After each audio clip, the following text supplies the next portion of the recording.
Sabe, diagnosticar uma perda auditiva é quase um trabalho de detetive. É sério. Cada pessoa que chega ao consultório traz um conjunto único de pistas, uma história de vida que precisa ser decifrada para a gente conseguir resolver esse mistério que é super particular. Pois é, essa é a grande pergunta, né? Como é que um especialista faz para encontrar a causa do problema? É exatamente isso que a gente vai investigar hoje. Vamos seguir os passos de um fonoaudiólogo para entender como as peças desse quebra-cabeça se encaixam e transformam queixas em um diagnóstico preciso. Então, o nosso roteiro de investigação vai ser o seguinte. Primeiro, a gente vai entender as ferramentas básicas desse detetive da audição. Depois, vamos abrir os arquivos de casos dos dois principais tipos de mistérios auditivos e, no final, a gente junta todas as peças. Bom, o primeiro passo de qualquer detetive da audição é saber o que procurar. E basicamente existem duas grandes categorias de casos que precisam ser resolvidos. E essa distinção é super importante. De um lado, a gente tem a perda condutiva.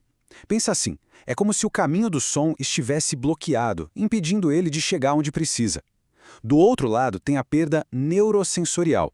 Aqui, o caminho está até livre, mas o centro de processamento, sabe?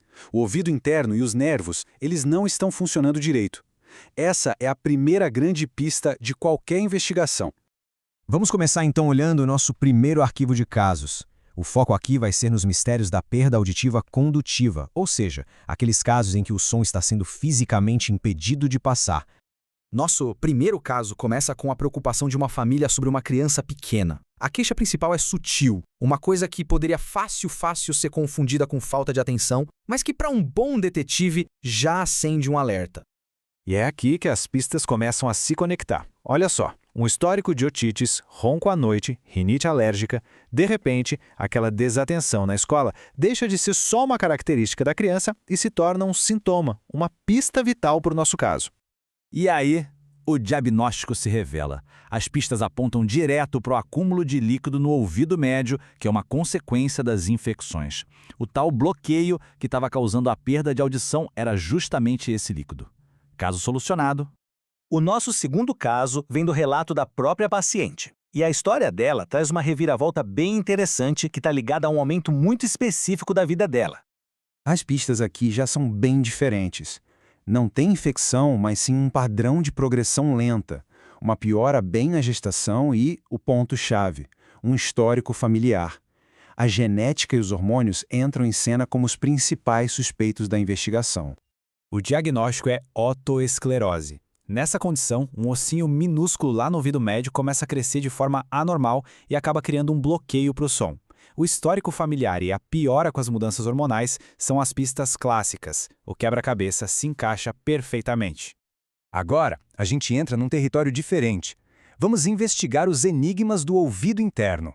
Aqui, o problema não é um bloqueio, mas sim alguma coisa que afeta as células nervosas, que são super delicadas e responsáveis pela audição. O terceiro caso já começa com um conjunto de sintomas bem particular e, vamos combinar, bem desconfortável. Não é só a dificuldade de ouvir, mas uma combinação de sensações que afetam o equilíbrio e a percepção como um todo. Essa combinação de pistas é um sinal de alerta clássico. Vertigem, zumbido, uma perda de audição que vai e volta e essa sensação de pressão no ouvido. É uma tríade de sintomas que aponta para uma direção bem específica. E aqui a gente vê como sintomas que parecem não ter relação, na verdade, apontam direto para a doença de Meniere. É um distúrbio causado por um desequilíbrio dos fluidos lá no ouvido interno. A investigação das pistas leva certinho à identificação da causa. O próximo caso nos leva de volta a uma criança. A queixa dos pais é bem clara, bem direta, e indica uma dificuldade de audição importante que parece ter surgido de repente. Aqui, a pista decisiva não é uma série de pequenos eventos. É um único e grande evento médico na vida recente da criança. Um diagnóstico de meningite bacteriana. O fato de o desenvolvimento da fala ser normal antes disso é fundamental para matar a charada. A perda auditiva, nesse caso, não foi a doença inicial, mas sim uma consequência, o que a gente chama de sequela, dessa infecção grave. A meningite bacteriana pode danificar as estruturas delicadas do ouvido interno e o resultado é uma perda neurosensorial severa. E o nosso último caso traz uma história que, infelizmente, é cada vez mais comum e está ligada diretamente ao ambiente de trabalho e à exposição ao longo do tempo.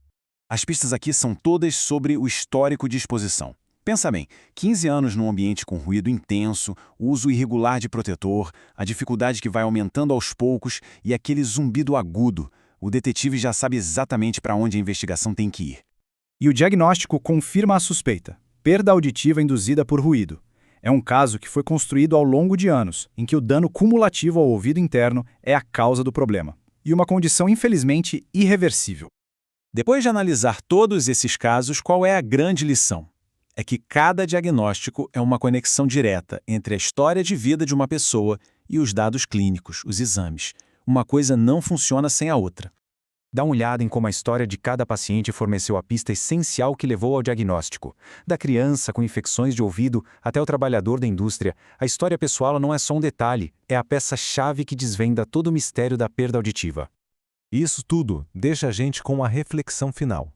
A história da nossa audição está sendo escrita todos os dias, com as nossas experiências, o nosso ambiente, a nossa saúde. A grande questão é: será que a gente está prestando atenção nos sinais que ela nos dá?